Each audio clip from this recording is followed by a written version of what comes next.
Picture this. You're standing in front of a mirror. You've been there for 20 minutes, adjusting, fixing, erasing, trying to look flawless before you leave the house. But no matter what you do, something's always wrong. Your hair, your skin, your posture. There's always one more thing to fix, one more flaw to hide. So you don't leave, or you leave feeling broken, feeling like everyone can see the cracks, like you're not ready, like you'll never be ready. Society sold you a lie, that perfection is the goal, that once you fix everything, then you'll be happy, then you'll be worthy, then life begins. But perfection isn't the goal. Perfection is the prison, and you've been locked inside it your entire life, waiting for permission to be enough. The old belief is simple. Flaws are failures, mistakes are shameful. If something's broken, you throw it away, you start over, you keep chasing the flawless version. But what if flaws aren't failures? What if the cracks are where the light gets in? What if the broken version is the real version, the one worth keeping? There's an ancient Japanese philosophy called Kintsugi. When a bowl breaks, they don't throw it away, they repair it with gold. They highlight the cracks. The bowl becomes more valuable after it breaks, not despite the damage, because of it. The fractures become the most beautiful part. The story becomes the art. Your mind has been programmed to see damage as weakness, but damage is data.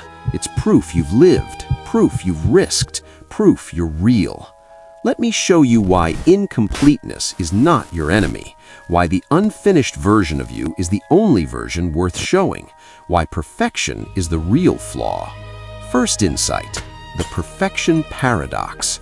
The closer you get to perfect, the more fragile you become. Perfection has no room for error, no room for growth, no room for life. When you're perfect, you stop moving, you stop trying, because any movement risks breaking the illusion. So you freeze, you perform, you become a statue. But statues don't breathe, they don't adapt, they don't survive. They just stand there waiting to crack. And when they do, they shatter completely. Take Vanessa, straight A student, perfect resume, perfect appearance. Everyone thought she had it together. She thought she had it together, until she didn't. One mistake, one failed interview, one rejection, and the entire structure collapsed. Because her identity was built on flawlessness. And flawlessness is binary. You either have it or you don't. When she lost it, she lost herself, because she never built a foundation that could handle imperfection. She built a house of glass, beautiful, but one crack and it's gone. Incompleteness is different. Incompleteness is flexible.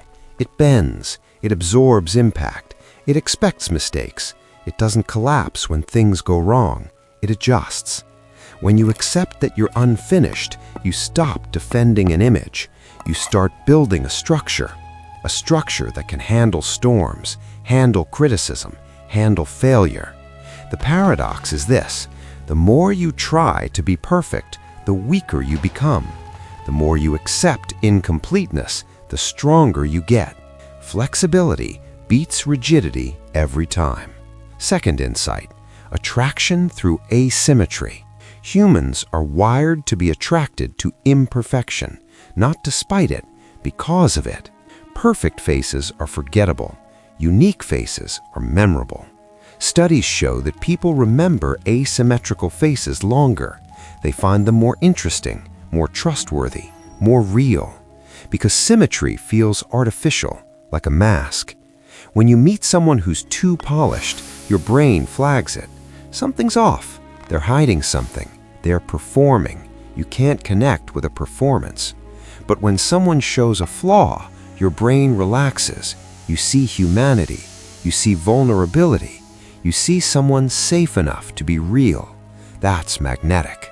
Take Alex. He stuttered. Not severely, but enough to notice. He spent years trying to hide it, rehearsing sentences, avoiding certain words, hating himself for it. One day, he stopped hiding it. He acknowledged it, made a joke about it, moved on. And something strange happened.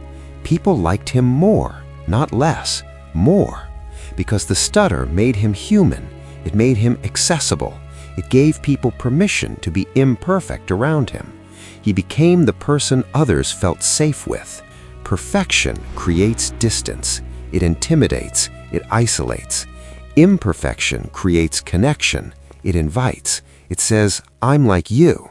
And that's what people crave. Your flaws are not bugs. They're features.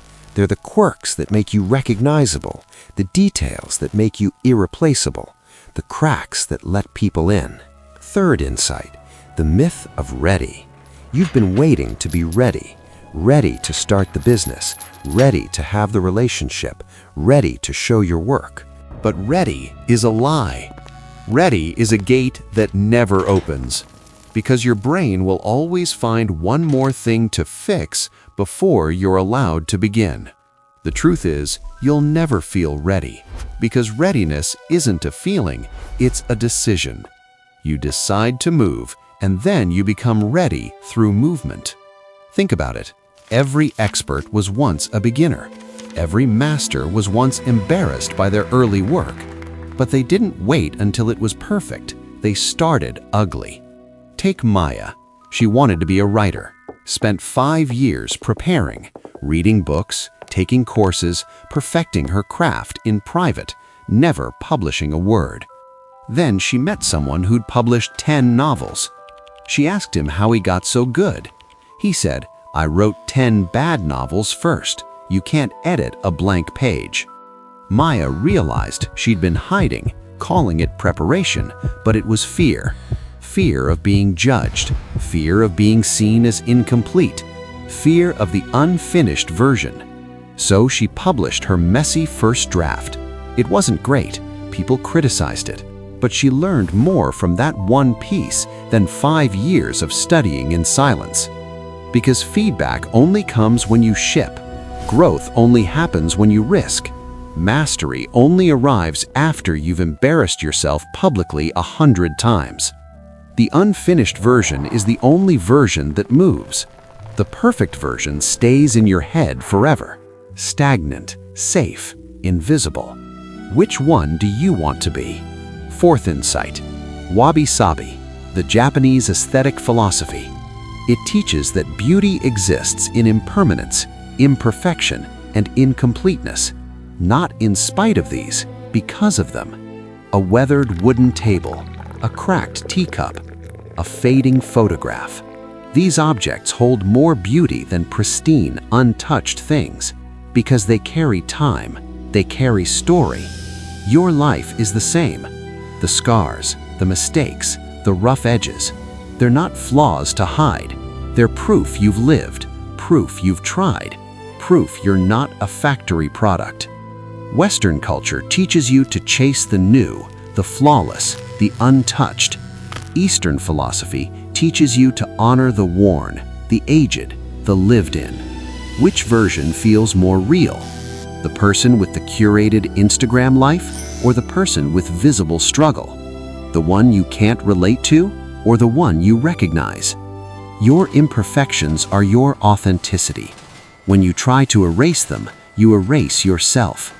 You become a copy, a template, interchangeable with everyone else chasing the same ideal. But when you own them, you become original. You become the only version of you that's ever existed. And that's the version people remember.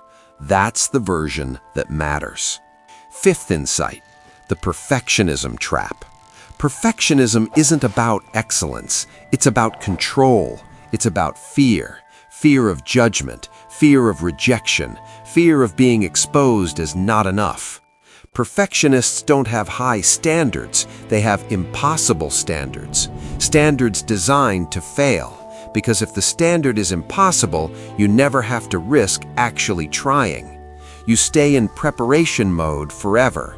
I'll start when I'm ready. I'll share when it's perfect. But perfect never comes, so you never start, you never share, you never live. The brain does this to protect you. It says, if you never try, you can never fail. But the cost is everything. You trade the possibility of failure for the guarantee of regret. Take Jordan, photographer, took thousands of photos, never posted a single one because none of them were good enough. Meanwhile, photographers with half his skill were thriving. Why? Because they were visible. They were learning in public, getting feedback, improving through repetition. Jordan was improving in a vacuum, which means he wasn't improving at all. One day, he forced himself to post his worst photo, the one he hated most. People loved it, told him it was raw, real, emotional, everything his perfect shots weren't. He realized perfection was destroying his art. The more he polished, the more sterile it became. The mess was where the magic lived. The unfinished was the finished. Perfectionism is paralysis dressed up as ambition.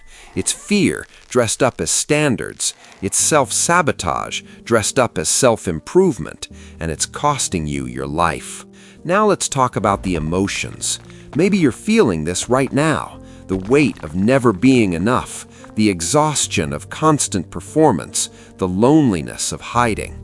You look at other people and think they have it together. Their lives look complete, polished, effortless, and you feel like the only one still struggling, still broken, still unfinished.